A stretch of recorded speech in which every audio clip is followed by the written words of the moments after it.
അവധിക്കാല മൂഡിൽ വിപണികൾ. റബ്ബറിന് പ്രതിസന്ധി. കുരുമുളക് വിലയിൽ മാറ്റമില്ല. ഇന്നത്തെ അന്തിമ വില നോക്കാം. രാജ്യാന്തര റബ്ബർ അവധി. വ്യാപാര രംഗം ഹോളിഡേ മൂഡിലാണെങ്കിലും വിപണി ഉണർവിലാണ്.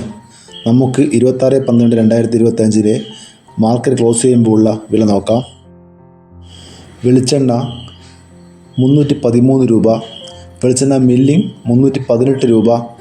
കൊപ്ര 187 മുതൽ 189 രൂപ വരെ.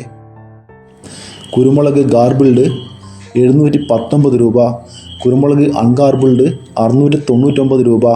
കുരുമുളക് പുതിയത് 689 രൂപ. ഇന്ന് കുരുമുളകിന് വില കുതിച്ചുയർന്നു. ഏകദേശം കിലോക്ക് 3 രൂപയോളം കൂടിയിട്ടുണ്ട്. 1 കിലോ ചുക്ക് മീഡിയം 280 രൂപ. 1 കിലോ ചുക്ക് ബെസ്റ്റ് 300 രൂപ. അടക്ക പുതിയത് 1 കിലോ 380 രൂപ. ജാതിക്ക തൊണ്ടൻ 1 കിലോ 200 മുതൽ 280 രൂപ വരെ. തൊണ്ടില്ലാത്തത് 550 മുതൽ 600 രൂപ വരെ. ജാതിപത്തി ചുവപ്പ് മഞ്ഞ 1000 മുതൽ 1300 രൂപ വരെ. ജാതി ഫ്ലവർ ചുവപ്പ് 1700 രൂപ മുതൽ 2050 രൂപ വരെ. ജാതി ഫ്ലവർ മഞ്ഞ 1500 മുതൽ 1800 രൂപ വരെ. റബ്ബർ RSS 5-ന് 175 മുതൽ 181 രൂപ വരെ.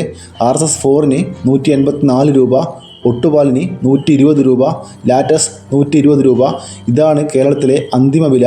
ഇതോടെ വീഡിയോ പൂർണ്ണമാകുന്നു. ലൈക്ക് ചെയ്യാൻ മറക്കല്ലേ. Thank you.